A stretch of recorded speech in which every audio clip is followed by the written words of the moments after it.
Yeah, I think teenagers are getting portrayed negatively on TV because if you ever hear on the news, say ITV, 10 o'clock news or something, London Tonight, if the teenagers ever pop up, you're either going to think, oh, who's been shot, who's been stabbed, who's gone into prison, like, basically something just has gone wrong, isn't it? Some people do stereotype me. I've met, when other people have introduced them to me, then they do say, oh, so you're the girl with the big house, you're the girl with the pool, blah blah blah.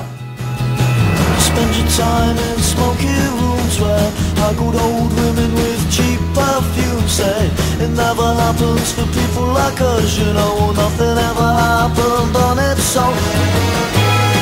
Don't let it drag you down, don't let it drag you down now.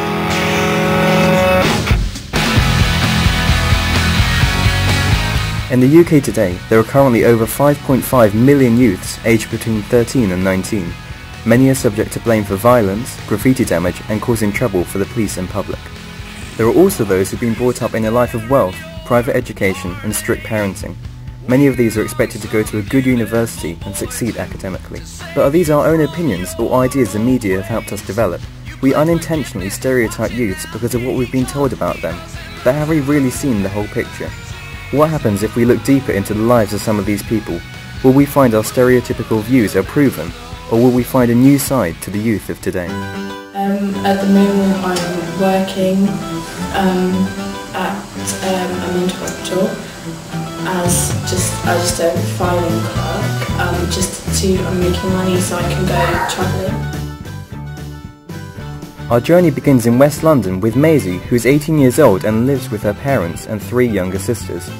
Her parents are extremely wealthy and can afford a big house with heated floors, a jacuzzi and a swimming pool in her garden. Thus, the view could be taken that she is spoiled, but looking deeper into her life, it's a very different story. Well, I think I'm not spoiled. I know some people do take the view that I'm spoiled just because I live in a house. Especially when I was younger in primary school, people used to assume that I was really rich and they sort of judge you, but not so much because I went to a state school.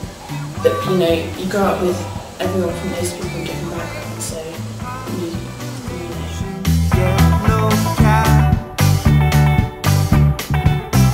These people were asked which social class they thought they fitted into. Looking at them though, there's a high chance you'll have a different opinion. How much do you think you've been affected by the stereotypical views the media has given you? Yeah, I don't want to be grow up, marry a rich guy, have a couple of children, live in a big house in the country sort of thing. I think that's not what I want to do. I want to travel, I want to see the world, I want to see the good stuff and the bad stuff. Classes help to define us, but essentially we are our own selves, and whether we're lower class, middle class or upper class shouldn't set in stone the kind of person we could be. My mission is not to have money. I prefer more the experience rather than the gain. I'm trying to go around, trying to travel on very little amount of money. I will be sleeping in the streets and stuff, so yeah, I think people would be, surprised to hear that. Yeah. Later in the programme, we'll come back to Maisie to catch up on her progress and an important decision she's made.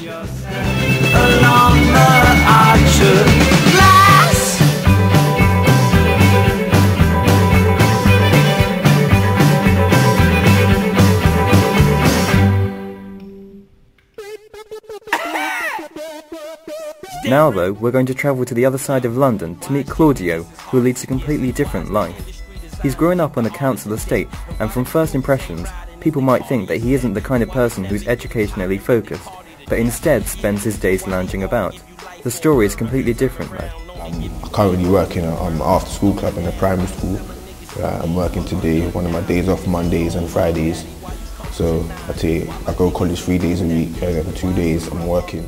Hopefully I would like to progress on to go to uni maybe doing something, directing, editing, something along them lines, moving image hopefully. No, I don't think people would be surprised. I think back in the day they would be surprised, but I think because now there's a lot of people going to university and people from all different areas are really going to uni, so you can't really just see one person and say, he ain't really going to uni. But unless it depends how he dresses, like how he carries himself. So I think once you actually know who they are, then you can actually make a little judgment on them if you think, but it's not really good to do that still.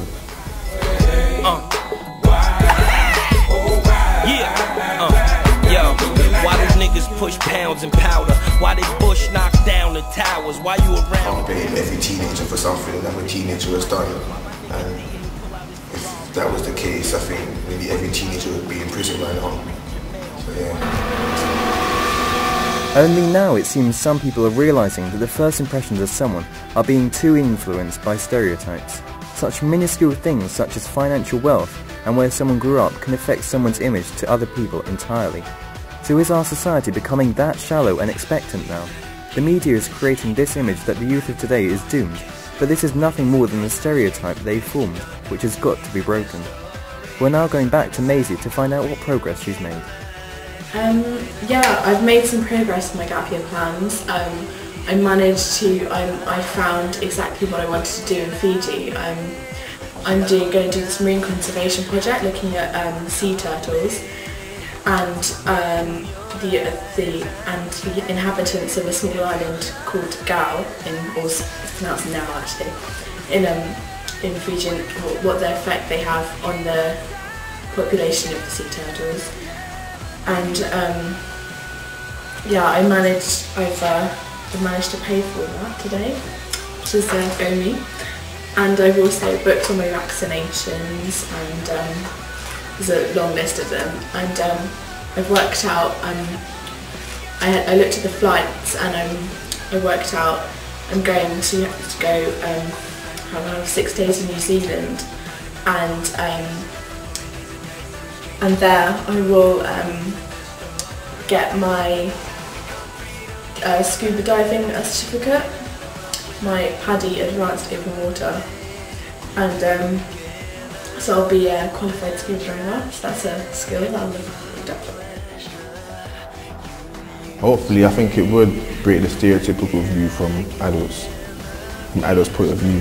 It depends if they really take it on board, but I think hopefully it should. Depends who you've interviewed and what they've said, and whoever really wants to take it on board properly. Every year a new generation arrives in the world. These people are going to be the future, and it's down to them to make the world a better place.